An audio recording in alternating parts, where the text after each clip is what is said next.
बिस्मिल्लाहिर्रहमानिर्रहीम, अस्सलामु अलैकुम। आज भारत के अंदर हंगामा मचा है और एक 82 साला शख्स फारूक अब्दुल्ला को गिरफ्तार करवाने के लिए हर मीडिया चैनल, हर बड़ी छोटी सियासी जमात आगे है, क्योंकि फारूक अब्दुल्ला ने आज ओपनली इनवाइट कर दिया है चाइना को। ये असल में फॉर्मर चीफ मिनिस्टर रह चुके हैं कश्मीर के, कई दफा इनके बेटे भी कश्मीर के चीफ मिनिस्टर रह चुके हैं। सारी जिंदगी इन्होंने इंडिया के एस्टैब्लिशमेंट के पपेट के तौर पर गुजारी और इनको कश्मीर के लोग पसंद भी नहीं करते। लेकिन इस वक्त सूरत हाल ये है कि इनके मुंह से ऐसे अल्फाज निकले हैं, क्योंकि इन्होंने पोजीशन देख ली अब कश्मीर के अंदर होने क्या जा रहा है, कि अब आपको अंदाजा होगा कि भारत के अंदर ओपनली ये बात होना शुरू हो गई है कि कश्मीर के अंदर चाइना की फौजें दाखिल हो जाएं। और ये पूरी दुनिया के अंदर इस वक्त हंगामा मचा, क्योंकि फारूक अब्दुल्ला जो भी हो एक चीफ मिनिस्टर रह चुके हैं, इनके बेटे भी, और इनके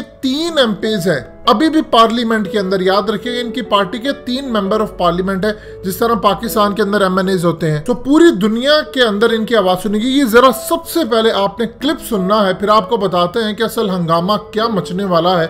और इसके बाद भारत की दूसरी रियासतें जहां पर खास तौर पर बगावत की तहरीकें चल रही हैं, वहां पर हालात क्या खराब हो सकते हैं इस बयान के बाद। ये सबसे पहले इनका बयान सुनिएगा, बहुत ही ज्यादा अहम है, हद से ज्यादा अहम है।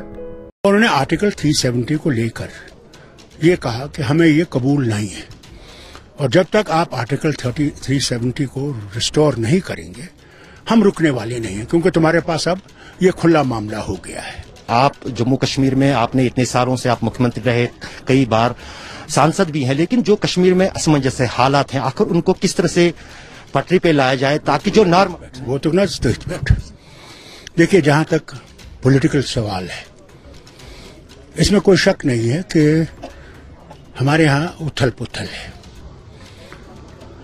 जो इनने किया है 5 अगस्त को, वो यहां कोई कबूल करने के लिए तैयार नहीं है। हाँ, बिके हुए लोग हैं, वो पहले भी थे। जैसे अल्लाह ने कहा कि शैतान रहेगा जब तक इस दुनिया कायम है, वो शैतान होंगे, आज भी हैं और कल भी होंगे। उन्होंने नुकसान पहुंचाएंगे वो, मगर अगर हमारा ईमान सही होगा और हमें अल्लाह पे भरोसा और अपने आप पे भरोसा होगा तो वो लोग कामयाब नहीं होंगे। हम लोगों को अपना हक मिलेगा, हम लोग फिर से खुशियां देखेंगे। उसके लिए हमें तैयार रहना चाहिए।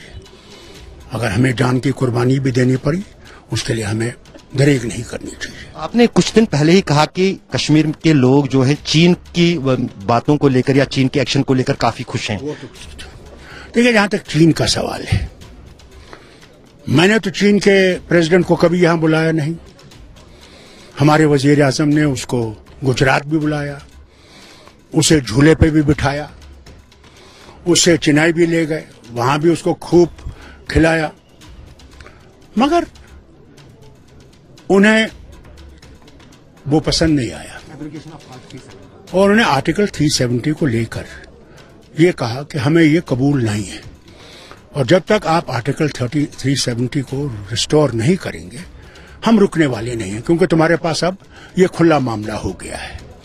अल्लाह करे कि उनके इस जोर से हमारे लोगों को मदद मिले और हमारा ये 370 और 35A रिस्टोर हो। आखिरी बात जानना चाहेंगे, आप काफी सालों तक, 1 साल तक कंटिन्यूसली आपको पार्लियामेंट में आने नहीं दिया गया। आप पार्लियामेंट में थे, लेकिन वहां पर आपको आवाज उठाने में कश्मीर की क्या कुछ आपने जिस अंदाज से फारूक अब्दुल्ला से उम्मीदें थी कि पार्लियामेंट में ये कश्मीर की जितनी भी नाइंसाफी हुई है उसको उठाएगा, लेकिन उठा नहीं पाया। देखिए, पार्लियामेंट ने नहीं उठाने दिया, मगर अल्लाह ने ऐसा मौका दिया करण थापर के उस इंटरव्यू में कि दुनिया ने सुना उसको। हो सकता है कि पार्लियामेंट का को ज्यादा नहीं सुनेंगे, मगर करण थापर का सबने सुना। और मैं आपको बताऊंगा, ये कितना भी कोशिश करें हमारी आवाज को दबाने की, जब तक अल्लाह हमारे साथ है ये हमारी आवाज को दबा नहीं सकेंगे। आखिरी बात सर, डॉक्टर साहब, आखिरी बात, आपकी पार्टी क्या करेगी अब रेस्टोरेशन ऑफ आर्टिकल 370? भैया, आगे आगे देखिए होता है क्या, अभी से तुम क्यों घबरा रहे हो? आपने सुना। अब असल में सूरत हाल समझ ले कि ये अगर कोई ये समझता है कि ये बहुत ज्यादा कश्मीरियों के हमदर्द नहीं, इन्होंने हमेशा उनकी एस्टैब्लिशमेंट के पपेट के तौर पर काम किया और इन्हीं की वजह से कश्मीर की तहरीकें दबी रही, क्योंकि चीफ मिनिस्टर थे। सूरत हाल ये है कि इनके एक दामाद जिनका नाम है सचिन पायलट, वो बेसिकली कांग्रेस से ताल्लुक रखते हैं और हालिया राजस्थान के अंदर इन्होंने मोदी सरकार के कहने पर राजस्थान हुकूमत का तख्ता उलटने की कोशिश की, लेकिन वो बगावत नाकाम हो गई और बाद में दोबारा ये कांग्रेस के साथ मिल गए। यानी आप अंदाजा कर सकते हैं इनकी बेटी सारा सचिन पायलट के साथ उनकी शादी हुई और इनके लिंक्स हर जगह पर फिट होते हैं, यानी ये विकेट के दोनों जानिब खेलते हैं। असल अब सूरत हाल समझ है। देखिए कश्मीर के अंदर अब ये बात जोर पकड़ चुकी है क्योंकि आर्टिकल 370 के बाद ही ये सारा मामला उठा। जैसे इन्होंने आर्टिकल 370 और 35A को स्क्रैप किया, उसके बाद आप देख ले चाइना घुसना शुरू हो गया। अब सूरत हाल ये पैदा हुई है कि ये बयान तो एक जगह अपनी जगह वैलिड आता है, लेकिन अब इसका असर कश्मीर में और भारत की बाकी रियासतों में है, जो वहां पर अब आवाजें उठेगी कि चाइना की फौजें जल्द से जल्द दाखिल हो, कश्मीर में भी दाखिल हो, बाकी रियासतों में भी दाखिल हो और आकर इंडियन हुकूमत का भी तख्ता उल्टे और हमें इनके तसल्लुत से आजाद करवाएं। पहले फारूक अब्दुल्ला को कहा जाता था ये बड़ा अच्छा इंडियन है, फिर इसको कहा जाता है पाकिस्तान का एजेंट है, अब इसको कहा जाता है कि चाइनीज एजेंट बन गया है।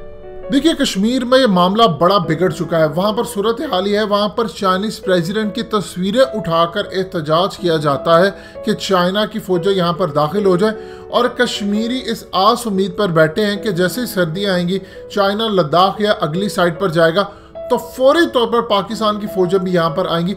हालिया जो इंडिया की इंटेलिजेंस एजेंसी रॉ ने रिपोर्ट दी है उसके मुताबिक कि पाकिस्तान आज़ाद कश्मीर वाली साइड पर 4 मिसाइल सिस्टम तैनात कर रहा है। फिर वो कहते हैं कि J-20 आ रहे। इस सूरत हाल के अंदर कश्मीर के अंदर लोगों की उम्मीद जागी हुई है। वो कह रहे हैं किसी तरह बस कश्मीर के अंदर चाइना और पाकिस्तान की फौजें दाखिल हो जाए, एक दफा ये मार्का अगले लेवल पर पहुंच गया तो फिर बाकी काम हम खुद ही इनकी फौजों के खिलाफ उठा देंगे। अब इंडिया के अंदर एक नई टर्म मुतारिफ करा दी गई है। पहले कहा यह जाता था कि पाकिस्तान की फौजें आएंगी, अब उन्होंने एक नई टर्म मुतारिफ करवा दी है। अरुणाचल प्रदेश को ऑलरेडी कहते हैं कि हमारा ये साउथ तिब्बत है, फिर उसके बाद सिक्किम की बारी आती है। अब उसके बाद देखिए अगर जो चाइना ने नक्शे रिलीज किए हुए हैं, चाइना ने जो नक्शे रिलीज किए उसके मुताबिक कश्मीर भारत से अलग है। ये ज़हन में रखिएगा, उन्होंने कश्मीर को भारत का हिस्सा नहीं समझा। ये जो उन्होंने प्लान बनाया है कि उन्होंने लद्दाख और ये तमाम चीज़ें अलग करनी है, उसके अंदर उन्होंने कश्मीर को भी अलग करना है। उन्होंने कभी भी अपने नक्शों के अंदर ये नहीं कहा कि कश्मीर को पाकिस्तान के साथ मिलाए या कुछ करें।